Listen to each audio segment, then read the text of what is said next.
Hai guys, kembali lagi di channel JM27. Kali ini, Mimin akan membahas film yang berkisah tentang seorang anak laki-laki cupu yang sering dibully di sekolahnya. Hingga pada suatu hari, ia dipertemukan dengan seorang wanita yang membantunya dari anak-anak dakjal yang suka membulinya. Di saat orang tuanya akan keluar kota, wanita tersebut diminta agar menjadi baby sister untuk anak tersebut. Namun hal mengerikan mulai terjadi ketika si anak wanita membawa sektenya untuk melakukan ritual sesat dan ingin menumbalkan anak tersebut. Penasaran kan seperti apa kengeriannya? Dan selamat datang di channel JM27.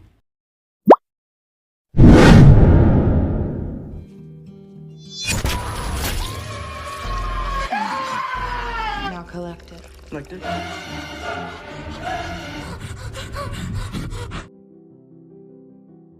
Awal kisah kita akan diperkenalkan dengan seorang anak laki-laki kutu buku bernama Cole yang sedang ketakutan karena akan disuntik si Maghrib Bogel.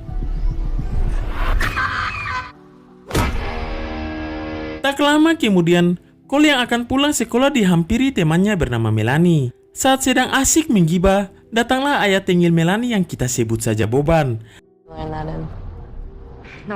Di sini Boban meminta Melanie untuk segera naik ke mobil dan pergi dari sana.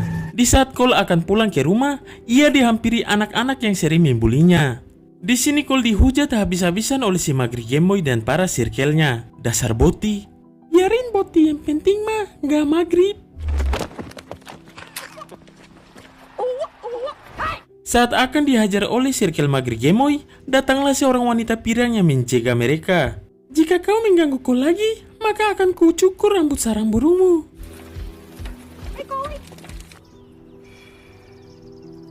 Wanita tersebut bernama Bee. Di sini Bee menenangkan Cole, lalu memberikan tutorial jika nanti Cole diganggu lagi, maka jangan segan-segan untuk memberikan perlawanan. Setelah itu, Bee mengantarkan Cole pulang ke rumah. What? Terrible analogy. That is the worst one ever. Take it down. Sesampainya di rumah, Cole mencari ibunya yang sedang masuk ke basement. Terlihat sang ibu yang sedang sibuk menaruh beberapa perangkap tikus untuk memusnahkan tikus-tikus tersebut. Singkat cerita, Cole yang ingin terlihat keren meminta sang ayah untuk mengajarinya mengemudi. Namun Cole yang memiliki sifat boti ekstrim takut. Melihat hal tersebut, sang ayah berjanji untuk mengajarinya kapan-kapan.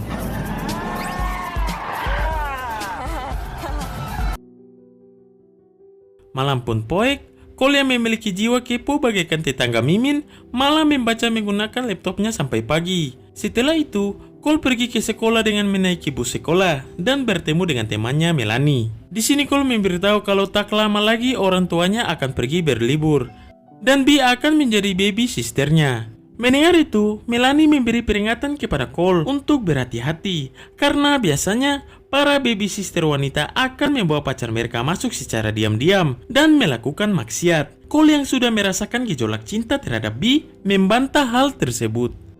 That's what babysitters do. Have you ever been awake after she's fallen asleep, sneak their boyfriends in, doing it, or you just stay up tonight? You'll see.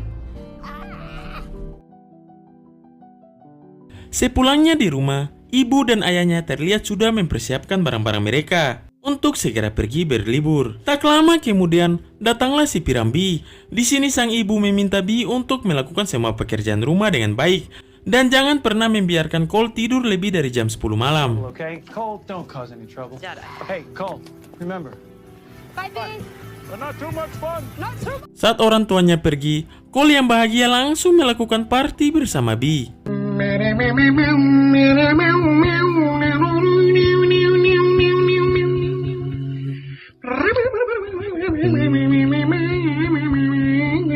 Segala aktivitas mereka lakukan dengan kebahagiaan yang membuat Cole semakin menyukai Bee.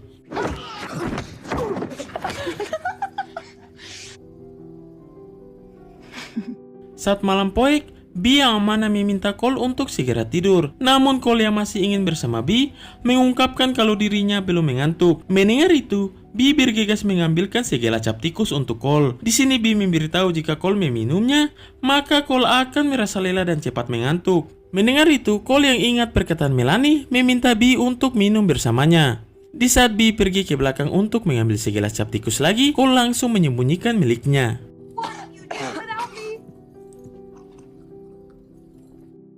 Singkat cerita, Cole yang berpura-pura sudah mengantuk, masuk ke kamarnya dan bergegas tidur. Saat malam mulai poek, Cole mendengar suara bel pintu. Kepo dengan hal tersebut, Cole pun memeriksanya. Di sini Cole melihat Bee yang sedang bermain dengan para circle-nya.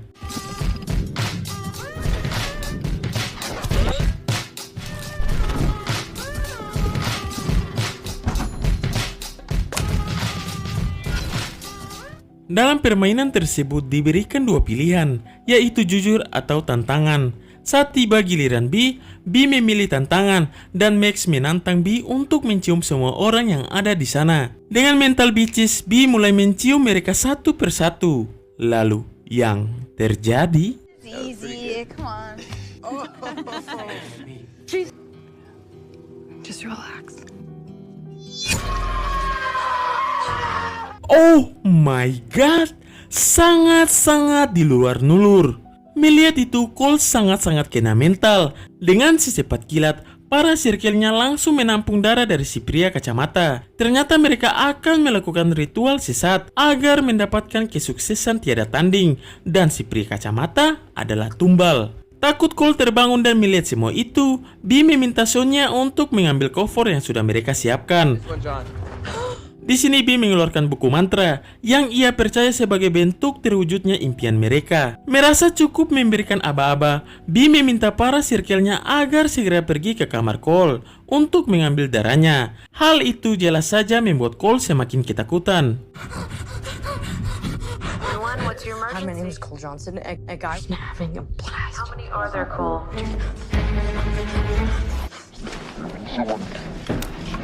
Jadi guys, Bee dan para circle-nya berusaha menumbalkan dari darah orang yang masih polos agar ritual mereka berhasil. Selesai dengan semua itu, Bee melihat jendela Cole yang sudah terbuka. Merasa tidak ada apa-apa, Bee pun pergi dari sana. Merasa keadaan sudah aman, Cole mulai beraksi. Lalu, tiba-tiba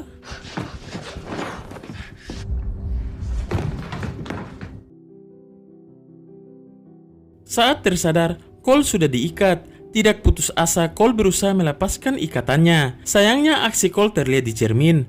Melihat usaha Cole, para circle Bee merasa lucu. Di sini Cole membujuk Bee dengan berkata kalau dirinya tidak akan memberitahu siapapun, apalagi orang tuanya tentang insiden yang baru saja Bee lakukan. Mendengar itu, lagi-lagi Bee berbohong dan mengatakan kalau darah Cole yang ia ambil hanya untuk belajar sains saja. Tidak ingin Bee takut dengan jarum suntik, Bee memberikan Cole cap tikus agar Cole tidak sadarkan diri. Jadi semua ini hanyalah salah paham. Kemudian Bee meminta Sonya untuk melepaskan Cole. Saat bersamaan, pihak ladusing yang tadi Cole telepon datang. Di sini Bee dan teman-temannya panik dan sangat-sangat ketakutan. Lalu yang terjadi?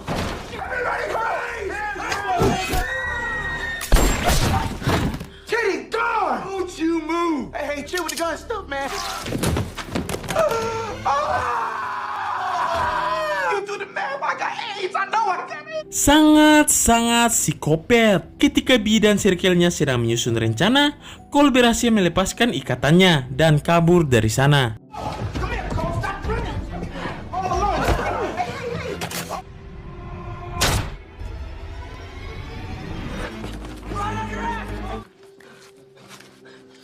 Mengingat sang ibu yang sudah menaruh banyak perangkap tikus, Cole segera bersembunyi di dalam basement.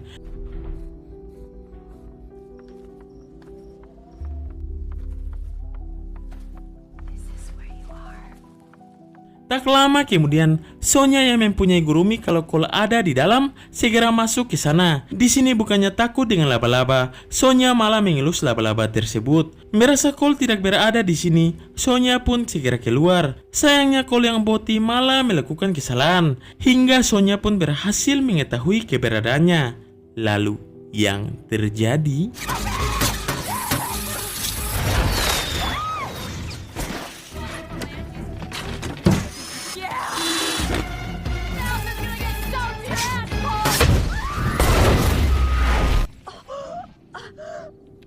Naas sekali, Sonya pun kembali ke alam barzah. Melihat aksi Cole, Max terheran-heran dan sangat terpukau dengan strategi Cole. Di sini Max meminta Cole untuk segera lari. Jika Cole tertangkap, maka ia akan mengirimkan Cole ke alam barzah. Mendengar itu, membuat Cole panik dan ngabret secepat kilat. Come on, Coley!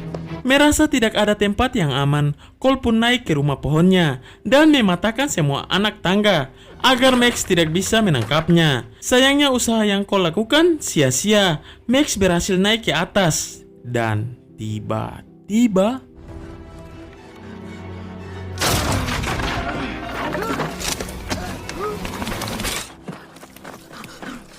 hoki sekali, Max si tengil akhirnya menyusul Sonya ke alam barzah. Saat bersamaan, datanglah Bee dan mulai menembak Cole. Tak ingin meninggoy sia-sia, Cole pun kabur dari sana. Untung saja Melanie yang belum tidur membuka pintu rumahnya dan mengajak Cole masuk ke dalam. Tak lama kemudian Bee datang dan mencari keberadaan mereka.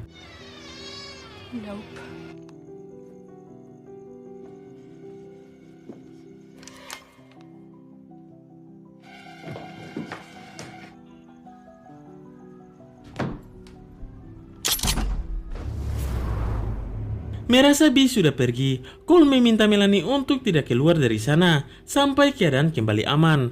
Melihat skill Cole yang seperti si botak Jason, Melanie langsung mentransfer jigongnya dan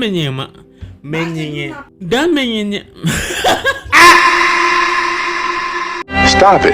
dan menyemangati Cole. Hal ini membuat semangat Cole berapi-api dan kembali ke rumahnya untuk menghabisi Bee. Setibanya di sana, Cole heran karena Bee tidak lagi berada di sana. Di sini Cole menemukan Ellison yang sudah terbujur kaku di kursi. Merasa Ellison sudah berpulang ke Ramatullah, Cole bergegas mencari keberadaan Bee. Lalu, yang terjadi?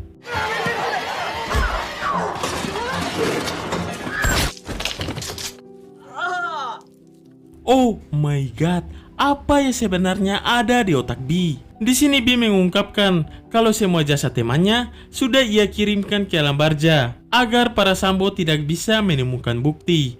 Mendengar itu, Cole mengambil buku mantranya dan mengancam akan membakar buku tersebut. Takut bukunya akan dibakar, Bee berusaha mengatakan yang sebenarnya, di mana Bee sengaja menumbalkan orang yang masih polos, lalu mengambil darah anak-anak kemudian dicampurkan kedua darah tersebut sambil meneteskan di halaman buku. Setelah itu, segala keinginan yang Bee inginkan insya Allah akan terkabul. Mendengar itu semua, Cole yang tidak ingin ada orang tak berdosa lainnya ditumbalkan, membakar buku tersebut dan ngabret sekuat-kuatnya.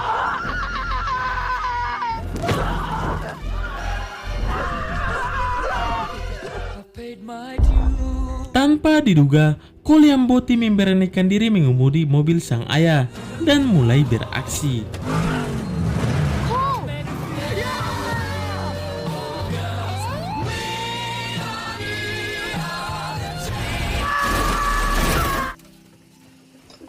Naas sekali, si langsing pirang malah digeprek Cole menggunakan mobil kreditan sang ayah. Bukannya murka, Bee yang sudah sakaratul maut malah terpukau dengan aksi Cole. I'm usually pretty good at that stuff.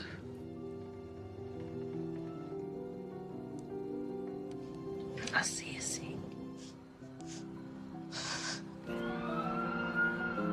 Saat bersamaan lagi-lagi Ladusing baru datang dan tak lama kemudian kedua orang tua Cole juga kembali. Melihat semua itu membuat mereka terkejut dan film pun sudah berakhir. Oke guys, bagaimana? Menegangkan sekali bukan? Sekian dari film tersebut. Jangan lupa untuk like, comment, and subscribe. Polote.